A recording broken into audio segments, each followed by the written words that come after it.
I told my son that, I have two sons and you are not one of them. When I, 46, was 20 I got my girlfriend at the time pregnant. I was scared crapless but I manned up and married her.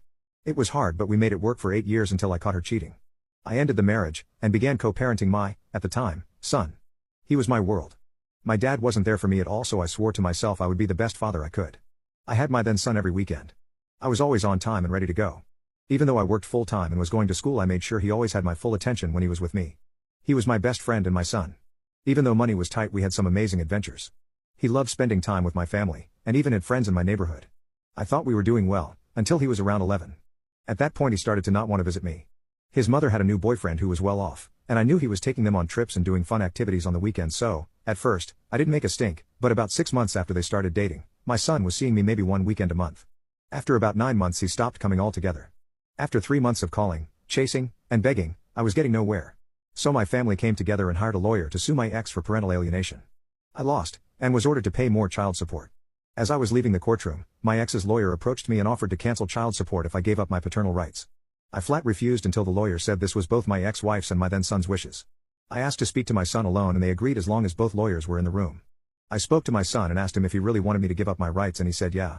I explained that it would mean I wouldn't be his dad and he couldn't come visit me or my family anymore. He looked me dead in the eyes, like he was asking the time, and said, yeah, so?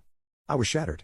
I asked again, if he really understood what he was saying, and he said yes, he wanted to be ex's boyfriend's son. I signed the papers that day. From that day until 2 days ago he never spoke or contacted me, or any of my family. It literally almost unalived me. I started to drink, and stayed drunk for weeks. Finally, one day, I drank until I passed out and aspirated my own vomit. I would be dead now except the mailman dropped a package addressed to me to my neighbor's house and she saw me convulsing through my window, and called 911. I spent 2 weeks in the hospital with aspiration pneumonia. After that I moved back to my hometown, got a new job, hit the gym, and spent 4 years in intense psychotherapy. I was finally able to let it all go, and move on with my life. About 6 years after my move I met my now wife, and she had an 11-year-old son.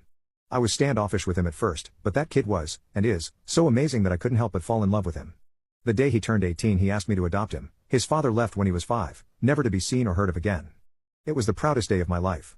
He and his mother turned my life around and gave me a reason for living. Now not only do I have my wonderful adopted son 19 who is currently serving in the Marines, but I also have a son, 4 years, and daughter, 18 meters. My career has also taken off, and I'm doing very well for myself and my family. I am a comeback story. I went from a man no one could love, to a successful father of 3 with a beautiful wife and family. I survived. About 3 weeks ago I get a call at my office. It was my ex-sister-in-law. She informed me that my ex had passed. I simply said, okay, and hung up. It's been 14 years since I've had any contact with any of those people, and I have no desire to know anything about them now. On the 4th my family and I were getting ready to go to a picnic when there was a knock on the door. I recognized him through the front glass. It was my first biological offspring. I opened the door and he said, hello Dad, I'm your son. Without an ounce of hesitation I said, no you're not.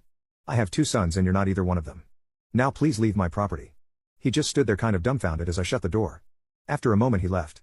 I put out a text to my family letting them know that he was lurking around, and I have no intention of having any contact with him, and I will cut anyone who does out of my life completely.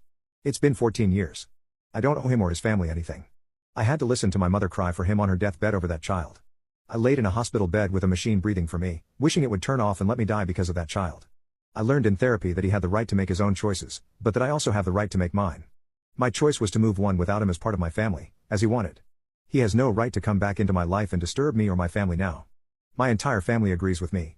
Even my wife and my in-laws agree that nothing good can come of this. He's 26 years old now.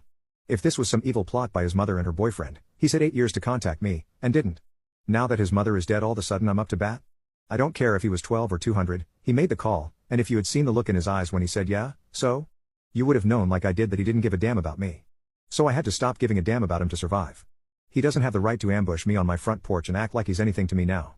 Well, come to find out my sister is the one who has been giving him and my ex-sister-in-law my contact info. My sister, who I love dearly, is inconsolable that I won't give him a chance. Apparently he called her after he came to my house and broke down. I told her to stop right there, I don't care, but now she's begging me, for our mother's sake, to meet with this kid. So I ask you, is there anything good that can come out of a meeting with this kid now?